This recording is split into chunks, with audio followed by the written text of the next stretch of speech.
सर्व मंगल मांगल्ये शिवे सर्वार्थ साधके शरण्ये त्र्यंबके गौरी नारायणी नमोस्तुते।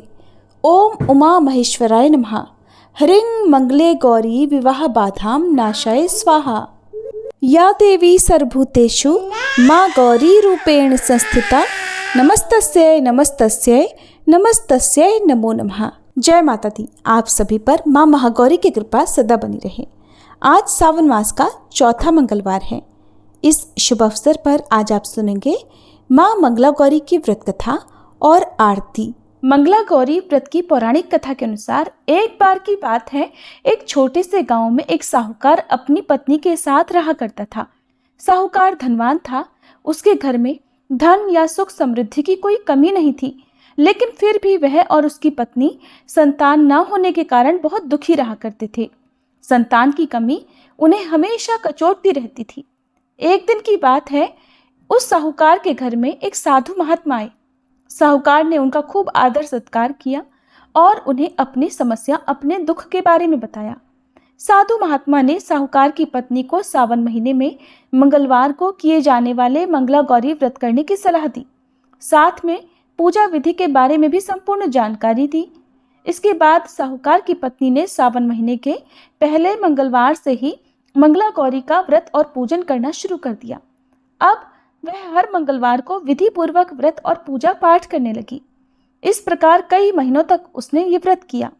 एक दिन उसकी भक्ति से प्रसन्न होकर माता पार्वती ने भगवान शिव से साहूकार और उसकी पत्नी को संतान प्राप्ति का वरदान देने के लिए कहा।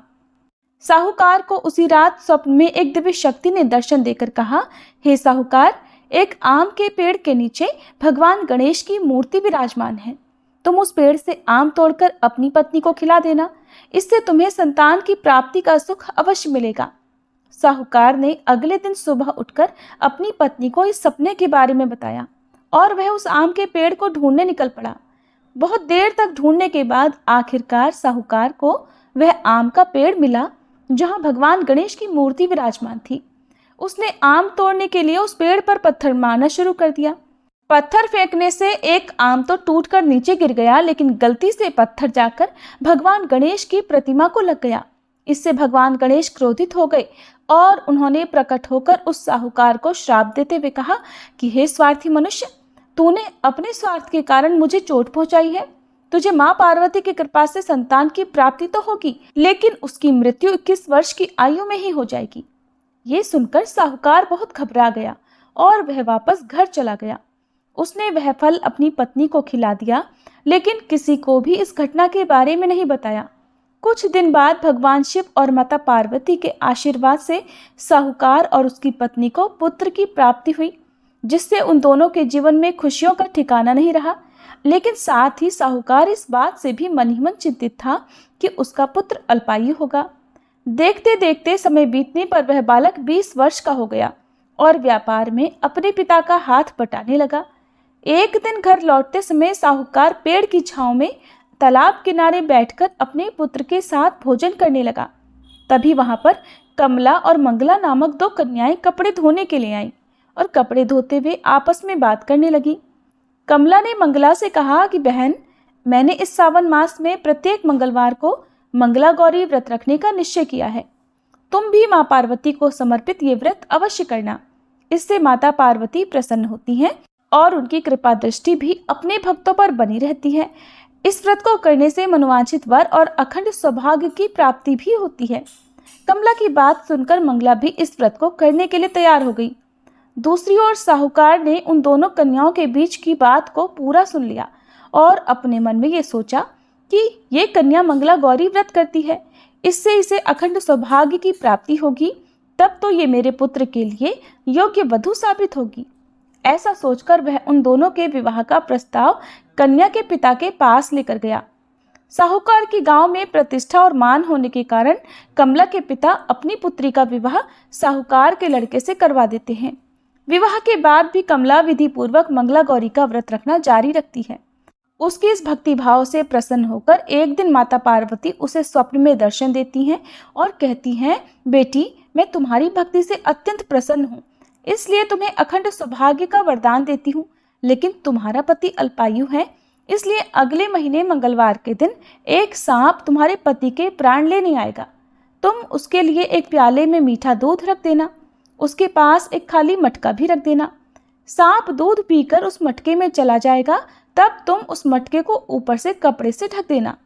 अगले मंगलवार को कमला ने माता पार्वती की बात मानकर एक प्याले में मीठा दूध रख दिया और पास में एक मटकी भी रख दी। सांप ने आकर दूध पिया और मटके में जाकर बैठ गया। कमला ने उस मटके पर कपड़ा बांधकर उसे जंगल में रख दिया। माता पार्वती की कृपा से कमला के पति के प्राण बच गए। इस प्रकार मंगला गौरी व्रत के पुण्यफल से साहूकार का वह पुत्र श्राप मुक्त हो गया। जब कमला ने घर में सबको इस चमत्कारी व्रत के बारे में बताया, तब सभी आश्चर्यचकित रह गए। उसके बाद साहूकार और उसकी पत्नी ने अपने पुत्र और पुत्रवधू को आशीर्वाद दिया और फिर पूरा परिवार सुख से जीवन बिताने लगा। अब सुनिए मंगला गौरी व्रत की दूसरी कथा। एक बार एक गांव में एक बूढ़ी माई रहा करती थी। बूढ़ी माई का एक बेटा था जिसका नाम था भोला। उसकी पत्नी रूपा थी। भोला अपनी माँ का बहुत ख्याल रखता था। बहू भी बहुत सीधी थी, लेकिन बूढ़ी माई दिन रात अपनी सीधी सादी बहू से झगड़ा किया करती थी। एक दिन बूढ़ी माई ने घर आकर बताया कि बहू सुन, मैं शिवजी के मंदिर से आ रही हूँ। वह सब बात कर रहे थे कि अगर सावन के सोमवार का व्रत करके अगले दिन मंगलवार को मंगला गौरी व्रत किया जाए तो भोले बाबा और माँ पार्वती की कृपा से तुझे बेटा हो सकता है। तब रूपा कहने लगी, माँ जी, लेकिन मैं तो केवल सोमवार का व्रत करती हूँ। ठीक है, अब आप कह रही हैं तो मैं इस बार दोनों व्रत करूंगी। बूढ़ी माई ने तो केवल अपनी बहू को परेशान और भूखा रखने के लिए सब कहा था। बूढ़ी माई ने इसके बाद अपनी बहू से और कहा कि बेटा, ऐसे व्रत नहीं करना है। दोनों दिन कुएं से 7 घड़े पानी शिवलिंग पर चढ़ाना है। रूपा ने यह सुना तो परेशान हो गई। कहने लगी, माँ जी, मैंने तो ये सब करते किसी को नहीं देखा। बूढ़ी माई को गुस्सा आ गया। कहने लगी, तो मैं क्या झूठ बोल रही हूँ? ये तो केवल संतान प्राप्ति का उपाय है जो तुझे ही करना पड़ेगा। सास की बात सुनकर रूपा चुप हो गई, क्योंकि अब उसके लिए कुछ और करना बाकी ही नहीं था। कुछ दिनों के बाद सावन का पवित्र मास शुरू हो गया। रूपा ने पहले सोमवार को पूजा पाठ करके व्रत शुरू किया और 7 घड़े पानी कुएं से भरकर शिवलिंग पर चढ़ा दिया। कुआं मंदिर से बहुत दूर था, इसलिए उसे पानी लाने में बहुत देर लग गई। ये सब करने में शाम को जब रूपा वापस आई तो देखा उसका पति भोला बहुत गुस्से में घर के बाहर बैठा है। रूपा के पूछने पर उसने गुस्से में कहा कि कहाँ चली गई थी? इतनी देर लगती है जल चढ़ाने में? घर में मेरी माँ भूखी बैठी है और तू घूम घूम कर पूरा गांव देख रही है। ऐसा कहकर भोला ने रूपा को खूब मारा। रूपा मार खाकर बिना कुछ खाए सो गई। अगले दिन उसकी सास कहने लगी, बहू, आज तुझे फिर से जल चढ़ाने जाना है। ये सुनकर रूपा ने कहा, माँ जी, मैंने कल से कुछ खाया नहीं है और इनकी मार से मेरा पूरा शरीर दुख रहा है। आज मैं पानी का कलश कैसे उठा पाऊंगी? सुनकर बुढ़िया ने कहा, कुछ भी कर, लेकिन ये तो तुझे करना ही पड़ेगा। रूपा पूजा करने चल पड़ी। मंदिर में पूजा करने के बाद वह कुएं पर आई और बड़ी मुश्किल से उसने पहला कलश भरा और चल दी, लेकिन कुछ ही दूरी चलने पर वह गिर पड़ी। उसका मटका भी टूट गया। रूपा एक पेड़ के नीचे बैठकर रोने लगी। तभी वहां पर एक साध्वी आई और कहा कि बेटी, क्यों रो रही है? रूपा ने रोते हुए सारी बात बता दी। वह साध्वी और कोई नहीं बल्कि स्वयं माता पार्वती थी। उन्होंने कहा कि बेटी, तू एक काम कर, 1 लोटा जल का ले और उसमें 7 बार थोड़ा थोड़ा शिवलिंग पर चढ़ा देना और घर जाकर अपनी सास से कहना, मैंने जल चढ़ा दिया। रूपा कहने लगी, माँ जी, लेकिन ये तो झूठ होगा और मेरा मटका भी तो टूट गया। तब वह साध्वी कहने लगी, ये ले लोटा, इसमें जल भरकर चढ़ा दे और इसे घर ले जाना, लेकिन छुपा कर रख देना। रूपा ने ऐसा ही किया। दोपहर को ही वह घर पहुंच गई। बूढ़ी माई के पूछने पर उसने वही बता दिया जो साध्वी जी ने बताया था। शाम को माँ मंगला गौरी की पूजा करके उसने उपवास पूरा किया। इस तरह 2 मंगला गौरी व्रत पूरे हो गए। लेकिन जब तीसरे व्रत की बारी आई तो बूढ़ी माई चुपचाप रूपा के पीछे गई और उसने सब कुछ सच सच देख लिया। बूढ़ी माई ने घर आकर अपने बेटे को सारा हाल बता दिया। भोला ने फिर से रूपा को मारने के लिए जैसे ही हाथ उठाया, वहां पर माँ पार्वती प्रकट हो गई और उन्होंने कहा, रुक जा भोला। ये सुनकर भोला रुक गया। बूढ़ी माई माँ पार्वती के पैरों में गिर गई। भोला भी अपनी गलतियों के लिए माफी मांगने लगा। तब माता पार्वती ने कहा कि माफी मांगनी है तो इससे मांग जो तेरे और तेरी माँ के अत्याचार सहकर भी पत्नी धर्म निभा रही है। तब भोला ने रूपा से माफ़ी मांगी। बूढ़ी माई ने कहा, बेटी मुझे माफ़ कर दे, तुझे परेशान करने के लिए ही मैंने ये सब कुछ कहा था। रूपा माता पार्वती से कहने लगी, माँ, इस संसार से मेरा मन भर गया है, आप मुझे भी अपने साथ ले चलिए। देवी पार्वती ने कहा, ठीक है, आज से तो मेरी कृपा से जंगल में एक आश्रम बनाकर भक्ति करेगी, लेकिन इन दोनों को इनकी करने की सजा जरूर मिलेगी। रूपा ने कहा, माँ, इन्हें माफ़ कर दीजिए। ये सुनकर माता पार्वती ने कहा कि आज तुम्हारी बहू के कारण तुम्हें जीवन दान मिला है। जाओ, इस लोटे को रख लो, तुम्हारे परिवार में कभी अन्न और धन की कमी नहीं होगी, लेकिन मैं अपनी बेटी को साथ लेकर जा रही हूँ। तब माँ और बेटे दोनों एक बार फिर से माता पार्वती के चरणों में गिरकर विनती करने लगे और उनसे क्षमा मांगने लगे। कहने लगे कि आप रूपा को साथ लेकर मत जाइए। माता पार्वती को उन पर दया आ गई। उन्होंने उन दोनों माँ बेटे को सद्बुद्धि दी और उसके बाद रूपा भी अपने परिवार के साथ हंसी खुशी रहने लगी। माता पार्वती की कृपा से कुछ ही महीने बाद उनके घर में एक पुत्र ने जन्म लिया। इस प्रकार जो भी भक्त सच्चे मन से जैसी भी कामना मन में रखकर मंगला गौरी व्रत रखते हैं या व्रत की कथा का श्रवण करते हैं, उनकी हर मनोकामना माता पार्वती की कृपा से पूर्ण होती है। ये थी मंगला गौरी व्रत की कथा।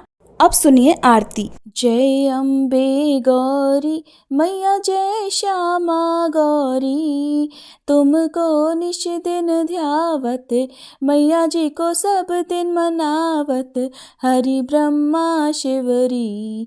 जय अम्बे गौरी, मांग सिंदूर विराजत, टीको मृग मद को, मैया टीको मृग मद को, उज्ज्वल से दो नैना, निर्मल से दो नैना, चंद्र वदननी को।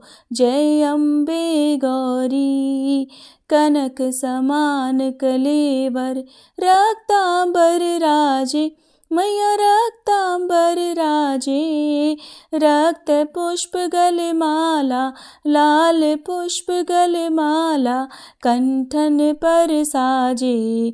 जय अम्बे गौरी, के हरिवाहन राजत, खड्ग खपर धारी, मैया खड्ग खपर धारी, सुर नर मुनि जन सेवत, सुर नर मुनि जन सेवत, तिनके दुख हारी।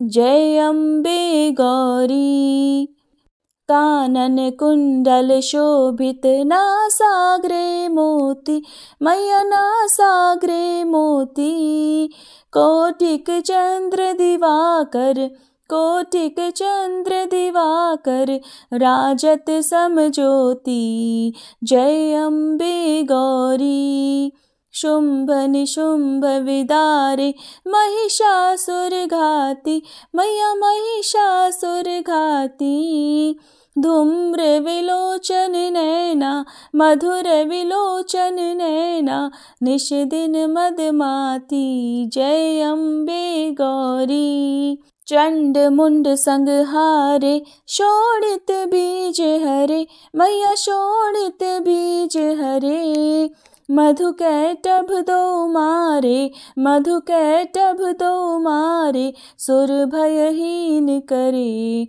जय अम्बे गौरी, ब्रह्माणी रुद्राणी, तुम कमला रानी, मैया तुम कमला रानी, आगम निगम बखानी, तुम शिव पट रानी। जय अम्बे गौरी, 64 योगिनी मंगल गावत, नृत्य करत भैरू, मैया नृत्य करत भैरू, बाजत ताल मृदंगा, बाजत ढोल मृदंगा, अरु बाजत डमरू। जय अम्बे गौरी, तुम ही जग की माता, तुम ही हो भरता, मैया तुम ही हो भरता, भक्तन की दुख हरता, भक्तन की दुख हरता, सुख संपत्ति करता।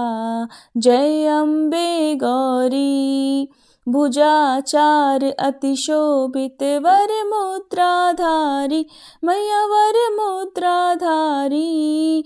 मन वांछित फल पावत, मन इच्छा फल पावत, सेवत नर नारी। जय अम्बे गौरी। कंचन थाल विराजत अगर कपूर बाती, मैया अगर कपूर बाती।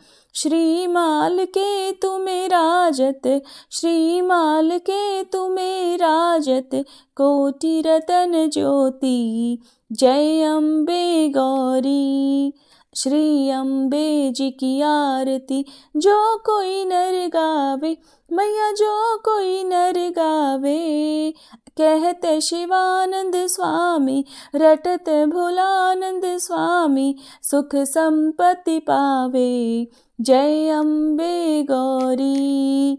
जय अम्बे गौरी, मैया जय श्यामा गौरी। तुमको निश दिन ध्यावत, मैया जी को सब दिन मनावत, हरि ब्रह्मा शिवरी। जय अम्बे गौरी।